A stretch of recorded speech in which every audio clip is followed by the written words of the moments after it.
then Unity for a Change came up, like I said, when I went to the Channel 7, or was it Channel 9, WGN, ABC Studios, on State Street, and that guy started harassing me. Well, I went there at like 4:30 in the morning because I was up all night, and I was kind of drinking a lot of coffee, a little bit tweaked out, and I was pissed off because there's every single channel I would flip to is some infomercial. And once again, I'm thinking, how could this be on TV? It's like we have this resource that could be giving people information. Look what's being used for. And, who's benefiting from this? And then there's all the, there's the Iraq War, and this was right after Mission Impossible. Or no, Mission Accomplished. It's like the president just comes out and just lies to us and says we've won the war, but it's still going on. And then it's escalating. It's like, what? And the news isn't covering it? And on their channels, they're talking about some bullshit that no one even cares about, and it's not benefiting everyone. So I was like, I got to go down to the studio. I'm going to ask for answers. I'm just going to go down and talk to them. Maybe it was naive to think that I would actually get some help, in person, going down there and whatever. So, I just drove down there, and then, it was like 5 in the morning at that point, so I figured I might be able to talk to some people as they were coming into the studio. And so I go there, and I walk into the building. I'm like, yeah, I'd like to make an appointment, to talk to someone from the news division. They're like, well, you can't do it here. I'm like, well, this is the studio, right? They're like, yeah. I'm like, well, can't you call up? They're like, no. I'm like, well, how do I do this? Well, you have to call them. You have to call them up and make an appointment. You can't do that for me.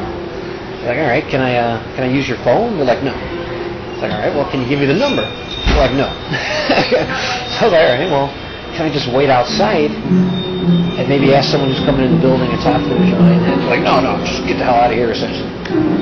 So then I'm just standing outside, waiting to talk to someone coming in the building. And like this new security guard comes on duty, and I see him kind of talking about me. And like I see him get this look on his face, like, oh yeah, I'm going to get rid of this guy. I'm going to toss him out of here. So he starts walking up to me, this macho attitude. Sure enough, comes right up to me. He's like, get the hell out of here, asshole. Go on. He like intimidates me. He gets right in my face with his mustache and just starts glaring me down. And he was trying to get me to attack him. He was trying to make me put up my hands in self-defense. And when I put up my hands, he was going to use that as an excuse to say that I was trying to take a swing at him or something. And I was like, holy shit. I was like, what am I doing? He's like, and he's telling me it's not. He's like, this is private property. You have to leave.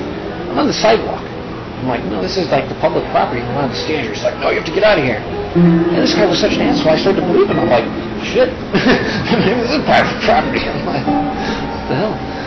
And so it was that scene out there of this guy trying to intimidate me for just coming up. I'm like a member of the public. I should have a right to go up and talk to them, communicate with them. And not only were they non-cooperative, but they were aggressive towards me. And I was like, this is outrageous. So when I got home, I was inspired. I'm like, this is ridiculous. So I just took out my pen and paper and just started writing. And I was like, I got the idea. We need to have, the cameras there. I was like, if someone was filming it, or if I had a hidden camera on me, it would just show where we're at this point in history, just showing people's natural responses to some simple thing is, hey, I want to come and talk to your organization. And I'm getting hustled out of there by this guy.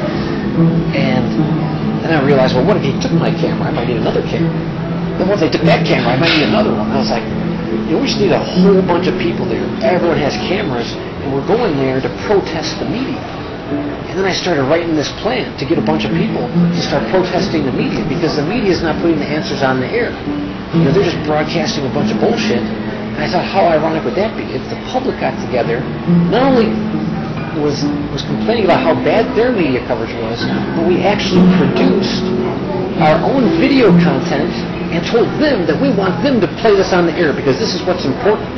And then we were saying that not only we're going to give this to you, but we're going to post this on the internet so the public knows that we gave it to you. So you know this information. And if you're choosing not to broadcast this stuff, it's all going to be public. And so that was going to be the idea, is to start creating this big protest where we get 100,000 people out there to go to the media and protest how bad the media is not covering them, and make the media cover the protest of the media. And if they didn't, we were going to cover it and show that they're not covering it. And I was like, so then I'm writing, I'm strategizing how we're going to get everyone together. So at first it was just about, how are we going to network people? How do we get a bunch of people to start unifying? And at the same time, I was like studying the media, so I was reading about Edward Bernays and his book Propaganda, which essentially talks about, you go to the head of the chain. If you influence the pastor of a church, every week that pastor has a sermon, they're going to recite the same message to all of their congregation. And then you go to the head of a newspaper, like the editor, you give him that idea, he's going to print it. Then you go to the head of a TV station, they print that over there. So now you have a bunch of different sources. So the person reads something in the paper, then they hear it in the sermon at church, and they turn on the TV and they hear the same thing, and then it's reinforcement of ideas. And then also that's what they do now, is they turn on every channel of the TV station, 2579, you could flip through any broadcast, and it's the same thing. They started with the same news story, the same weather stories, the same sports stories. Simultaneously, you're hearing the same sound bites being repeated over and over. And they do that because now no matter what channel you watch, you hear those same things. And when you go to work the next day, you repeat those catchphrases. And once you repeat it, that adds another layer of reinforcement. You go to your church, they reinforce it. You go to some social change or some social organization, like your club or something like that, people are talking. It's all being reinforced over and over. But I kind of use the inspiration of how, he talks about going out there and infiltrating those organizations with these concepts. And I'm like, we have to use the same methodology that they're using for a good cause. Because, propaganda isn't necessarily good or bad. It's just a propagation of ideas. It was the Nazis that gave it a bad word. And you know where the good propaganda is right now? China. You think? I know. Huh. Give me a little bit of my phone. So I was like, we need to, and that's what it's all about. Because the revolution is in consciousness. It's what people are thinking. That's what's stopping us. It's not the physical problems. It's not we don't have enough physical resources, enough science or technology, or enough manpower to do it. We're advanced beyond those simple problems. It's like the stuff we're doing now is absolutely incredible. We're doing biological engineering. We're having we're watching robotic, machines out into outer space to, potentially colonize Mars. We have wireless communication. We have this global satellite system. There's more than that, of course. I mean, it's incredible.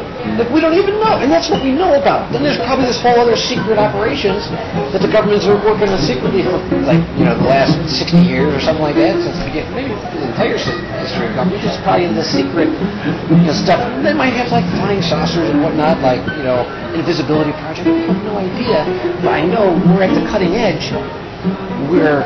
It's so remarkably beyond where we're at right now that it's sad and it's a joke at the same time, because we have all the answers. The only thing that's lacking is that people need to realize that. Once people realize that all the answers that we ever need are right in front of us, that's all it takes.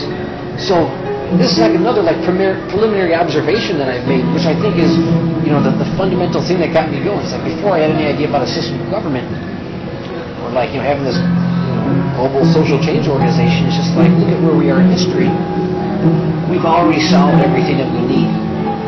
So that's a pretty big thing to think about. I mean, that's an amazing thought that we can solve every problem on Earth. There can be global peace. It's not that it's possible. As soon as we change the way we think and our spiritual focus, it will happen. It will be done. And so just realizing that it's possible, put me in a new group of people where now, because so many people think it's impossible. And so if you think it's impossible, you're never going to try to do something about it, because that would be foolish. Why would you try to attempt something that you know is a failure? So just by people having this pessimistic attitude and being oh yeah, that's real idealistic and this and that, blah, blah, blah, they're never taking the first step, which is just to say, I have to do something about this. This is possible. We can do it. And once you start taking that step, that's the fundamental thing. And if you don't take that step, you're going to fail. You're setting yourself up for failure. If you just tell yourself you can do something about it, all of a sudden you set your focus on it, and then what the hell? You're an intelligent person. You have the ability to think and act and get information. You can start putting your energies towards this cause and realizing that vision, as long as you just make the simple choice to focus on it. And And so I think that was like the other thing I realized that went with the Wapayo website is that we have the solutions. And so if people knew two things. If they knew the problems and the solutions, we could do it. But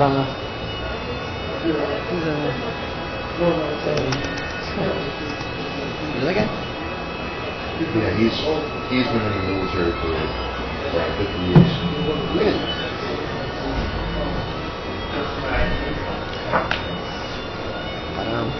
But I think that's like still the big thing. Is it's a revolution in consciousness, and a revolution in consciousness will lead to a revolution in government, in politics, in society, in economics, in our infrastructure, and everything, everything that we have. But it's about making that fundamental change. The spiritual transformation, I think, is the main thing.